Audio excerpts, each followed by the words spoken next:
नमस्कार दोस्तों। Straight of Hormuz पर नए नियम लागू करेगा ईरान। ईरान का ये ऐलान पूरा वर्ल्ड को एक बार फिर से सदमे में डाल दिया है। अब ये सदमा इसलिए लगा है क्योंकि ईरान और अमेरिका का वॉर जब स्टार्ट हुआ था 28 फरवरी को, तब पूरा वर्ल्ड को लगा था कि ये वॉर 2-4 दिन में खत्म हो जाएगा, क्योंकि अमेरिका ने ईरान पर अटैक करके ईरान के supreme leader Ayatollah Ali Khamenei को एक ही झटके में मार दिया था। उसके साथ में 40 टॉप लीडर्स भी मारे गए थे। अमेरिका को लगने लगा कि हम जो जंग जीत गए हैं, सत्ता परिवर्तन कर देंगे ईरान में और ईरान को अपने मर्जी से चलाएंगे। अब ऐसा हुआ ही नहीं, सब चीज उल्टा हो गया। अमेरिका अरबों अरब नुकसान झेला। लास्ट में अमेरिका को झुकना पड़ा, सीज फायर में वार को बदलना पड़ा। ईरान स्ट्रेट ऑफ हॉर्मुज को बंद करके पूरा दुनिया में महंगाई ला दिया। सिलेंडर पूरे दुनिया में महंगा हो गई। भारत में भी सिलेंडर महंगा हो गया, पाकिस्तान में भी सिलेंडर महंगा हो गया। पाकिस्तान में तो आप ऐसा हाल है कि लोग बैलून में भर करके खाना बना रहे हैं। ये चलता फिरता बॉम्ब है। और लेकिन लोग मजबूर हैं खाना बनाने को लेकर के। आप पिक्चर में देख रहे होंगे कि कैसे लोग बैलून से खाना बना रहे हैं। ईरान के खिलाफ अमेरिका और इजराइल के हमले के बाद से हॉर्मुज स्ट्रेट की नाकेबंदी हुई है। इसकी वजह से पूरे विश्व में तेल संकट पैदा हो गया है। ईरान अपने इस मजबूत पकड़ वाले क्षेत्र में कोई ढील नहीं देना चाहता है। पूरी तरह से स्ट्रेट ऑफ हॉर्मुज पे कंट्रोल चाहता है। ईरान की इस्लामिक रिवॉल्यूशनरी गार्ड, जिसको हम लोग आईआरजीसी के नाम से जानते हैं, अपनी दक्षिणी तट रेखा से सटे समुद्री क्षेत्रों के लिए नए नियम लागू करने को निर्णय लिया है।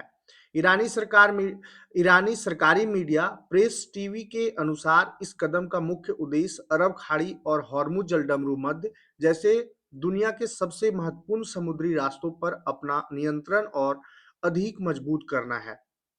आईआरजीसी की नौसेना कमान द्वारा जारी आधिकारिक बयान में स्पष्ट किया गया है कि ईरानी बल देश की लगभग 2000 किलोमीटर लंबी तटरेखा पर पूरी तरह से नियंत्रण स्थापित करेगी। 1243 मील लंबा यह क्षेत्र अरब खाड़ी से लेकर रणनीतिक रूप से अत्यंत महत्वपूर्ण हॉर्मुज स्ट्रेट तक फैला हुआ है। बयान के अनुसार इन नए कदमों का लक्ष्य इन जल क्षेत्रों को ईरानी जनता के लिए गर्व और शक्ति का स्रोत बनाना है। यह पूरे क्षेत्र में सुरक्षा और समृद्धि का माध्यम बनेगा। यह घोषणा ईरान के सर्वोच्च नेता अयातुल्ला मुज्तबा खामेनेई, जो अयातुल्ला अली खामेनेई के बाद सुप्रीम लीडर ईरान में बने हैं, उस उनके निर्देश के तुरंत बाद आई, जिसमें उन्होंने बाहरी हस्तक्षेप के प्रति सख्त रुख अपनाया था। उन्होंने कहा कि फारस की खाड़ी के खिलाफ साजिश रचने वाले विदेशियों के लिए इस क्षेत्र में कोई जगह नहीं है। उन्होंने चेतावनी भरे लहजे में यह भी कहा कि यदि विदेशी ताकतें यहाँ रुकने की कोशिश करती हैं तो वे केवल समुद्र की गहराइयों में ही मिलेगी। 13 अप्रैल को इस्लामाबाद में हुई बातचीत के विफल होने के बाद अमेरिका ने ईरान के खिलाफ समुद्री नाकेबंदी लागू की है, जिससे स्थिति और अधिक तनावपूर्ण हो गया है। सर्वोच्च नेता आयतुल्ला मुज्तबा खामेनेई ने सोशल मीडिया पर पश्चिमी एशिया में स्थित अमेरिकी सैन्य ठिकानों की क्षमता पर सवाल उठाए हैं। उन्होंने अमेरिका और तेहरान के बीच बढ़ते तनाव के संदर्भ में इन ठिकानों को कागजी शेर की संज्ञा दी है। सोशल मीडिया एक्स पर एक पोस्ट में खामेनेई ने मजाक उड़ाते हुए कहा कि जो अमेरिकी ठिकाने खुद की रक्षा करने में सक्षम नहीं हैं, वे इस क्षेत्र के उन देशों की रक्षा क्या करेंगे जो अमेरिका पर भरोसा करते हैं। उनका इशारा स्पष्ट रूप से इजराइल और उन अरब देशों की ओर था जो अमेरिका के करीबी और सहयोगी माने जाते हैं। खामेनेई ने एक अन्य सोशल मीडिया पोस्ट में फारस की खाड़ी को केवल एक जल क्षेत्र मानने से इनकार करते हुए इसे ईरान की सभ्यता और पहचान का अभिन्न अंग बताया।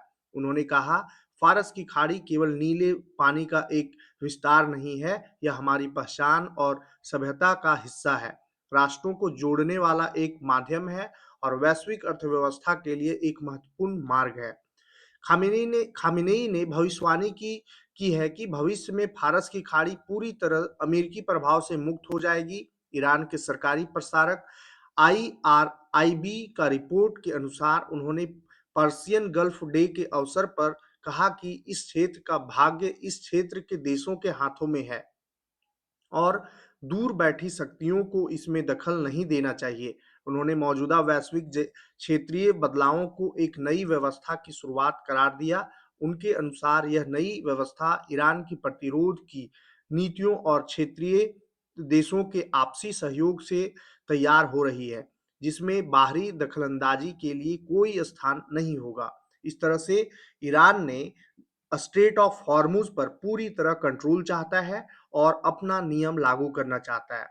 स्ट्रेट ऑफ हॉर्मुज पर कंट्रोल के कारण पूरा दुनिया में महंगाई जो है वो बहुत तेजी से बढ़ रही है और अगर कुछ दिन और कंट्रोल रहता है तो दुनिया महंगाई को कंट्रोल नहीं कर पाएगी, पूरा दुनिया इसके लपेटे में आ जाएगा। आपका क्या राय है? आप कमेंट में ज़रूर बताएं। धन्यवाद।